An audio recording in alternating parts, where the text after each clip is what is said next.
महिला पार्टनर पुरै सन्तुष्ट भइन् कि भएनन्, के उनी चरम सुखसम्म पुग्दैछिन् या पुगिसकिन्? महिला चरम सुखमा पुग्दा देखाउने 9 संकेतहरूको बारेमा जानकारी दिन गइरहेको छु। नमस्कार, म उद्धव आचार्य। सबैभन्दा पहिला प्रारम्भिक चरणमा 1 नम्बरमा छ प्रारम्भिक लिक्विड महिलाको आउँछ, तर यो अर्ग्याजम चाहिँ होइन वा उसले चरम सुख पाएको लिक्विड होइन। सुरुमा नै जब महिला उत्तेजित हुँदै जान्छन् उनको निजी भाग वा भेजाइनाबाट थोरै लिक्विड निस्कन थाल्छ। यो केवल एराउजल गराउने वा एराउज भएको चाहिँ होइन, यसलाई अर्ग्याजमको लिक्विड भनेर बुझ्नु हुँदैन। यो सुरुमा तपाईले जब यौन सम्पर्क कार्यको सुरु गर्नुहुन्छ यस पछाडि अटोमेटिक रूपमा मस्तिष्कले यो भेजाइनाबाट यो लिक्विडलाई निष्कासन गर्ने काम गर्छ। यसको काम भनेको भेजाइनालाई चाहिँ भिजाउने, नरम, चिप्लो बनाउने नै हो। यो सन्तुष्टिको लक्षण होइन। यसैगरी 2 नम्बरमा महिला जब सन्तुष्टिमा पुग्छिन् तब लिक्विडको मात्रामा परिवर्तन हुन्छ।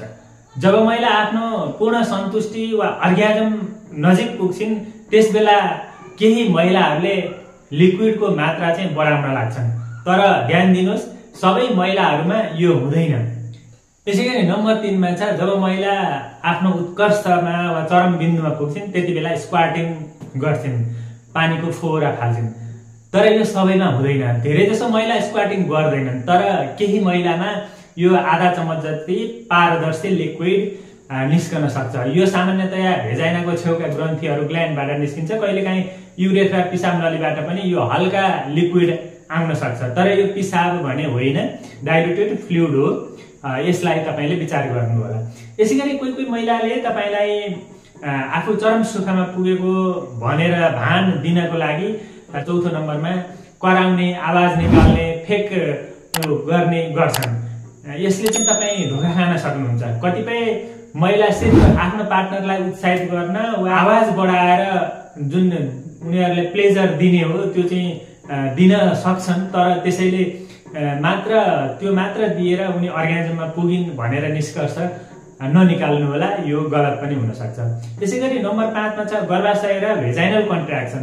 अर्ग्याजमको सबैभन्दा वास्तविक र महत्त्वपूर्ण संकेत भनेको महिलाको भेजाइना र गर्भाशयमा हल्का कन्ट्र्याक्सन हुन्छ।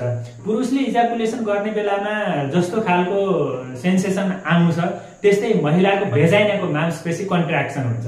यदि तपाईको लिङ्ग भित्र छ भने आफैले ती कन्ट्र्याक्सनलाई हल्का तरिकाले हल्का वा टाइट भएको रिल्याक्स भएको मुभमेन्ट चाहिँ तपाईले महसुस गर्न सक्नुहुन्छ। यो संकेत सत्य हो।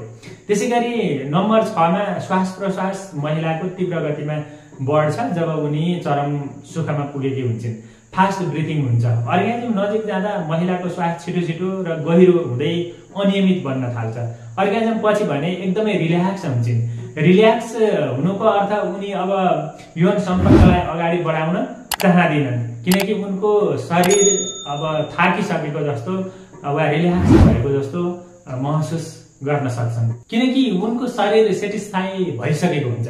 यसैगरी नम्बर 7 मा छ हार्टबिट अचानक बढ्छ। अर्ग्याजम नजिक जब महिला पुग्छिन् महिलाको हृदयको गति अघिको सुरुको अवस्थाको भन्दा 1.5 देखि 2 गुणासम्म बढेको तपाईले अनुमान गर्न सक्नुहुन्छ।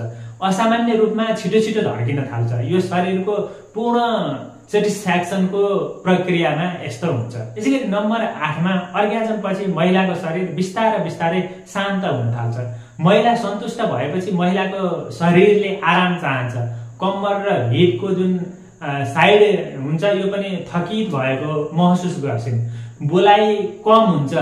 उनलाई स्पर्श गर्दा स्पर्शमा अत्यधिक संवेदना आउँछ, तर यो संवेदनाले उनको जुन अघिको लुब्रिकेसन पास भइरहेको थियो यसलाई चाहिँ अझ तीव्रता दिन जान्छ।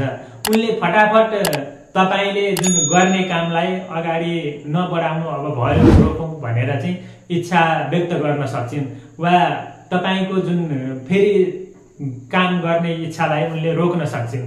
यसैगरी नम्बर 9 मा छ लिक्विडको रङमा चाहिँ केही तपाईले परिवर्तन आउँदैन, तर लिक्विडको मात्रा धेरै हुन्छ। जब स्क्वाटिङ गरेर पनि आउँछ, सुरुको लुब्रिकेसन पनि हुन्छ, स्क्वाटिङको लुब्रिकेसन पनि हुन्छ। यसले गर्दाखेरि लुब्रिकेसनको मात्रा चाहिँ भेजाइनामा धेरै भएको हुन्छ जब उनी चरम सुखमा पुगेकी हुन्छन्। अर्गाजममा जुन निस्केका फ्लुइडहरू हुन्छ यो एकदम ट्रान्सपरेन्सी पारदर्शी हुन्छ, पानी जस्तै यो हल्का गन्धविहीन हुन्छ। यसमा तपाईले दुविधा नगर्नु होला। यसरी महिलाले सेटिस्फाई आफ्नो चरम सुख प्राप्त गर्न सक्छन्, यो कुरा तपाईले ख्याल गर्नु होला। र कुनै तपाईलाई उनले फल्स काम गरिरहेकी छिन् कि अघि भने जस्तो यदि त्यस्तो गरिरहेकी छिन् भने अन्य कुराहरू संकेतहरू पनि तपाईले विचार गर्न सक्नुहुन्छ। यी सबै संकेतहरू तपाईले याद गर्नुभयो भने महिला सेटिस्फाई भएको नभएको तपाईले थाहा पाउन सक्नुहुन्छ। तपाईलाई आजको हेल्थ टिप्स कस्तो लाग्यो? राम्रो लागेको छ भने लाइक, कमेन्ट र शेयर गर्न नबिर्सनु। तपाई यो हेल्थ टिप्स हेर्दै हुनुहुन्छ र सब्स्क्राइब गर्नु भएको छ भने तपाईलाई विशेष धन्यवाद। यदि सब्स्क्राइब गर्नु भएको छैन भने तल रहेको सब्स्क्राइब बटनमा एकपटक क्लिक गर्नुस् र नजिकै रहेको बेल आइकनमा क्लिक गरी अलमा क्लिक गर्न पनि नबिर्सनु होला, किनभने नयाँ हेल्थ टिप्स आउने बित्तिकै सबैभन्दा पहिला तपाईले हेर्न पाउनुहुनेछ। Okay, by.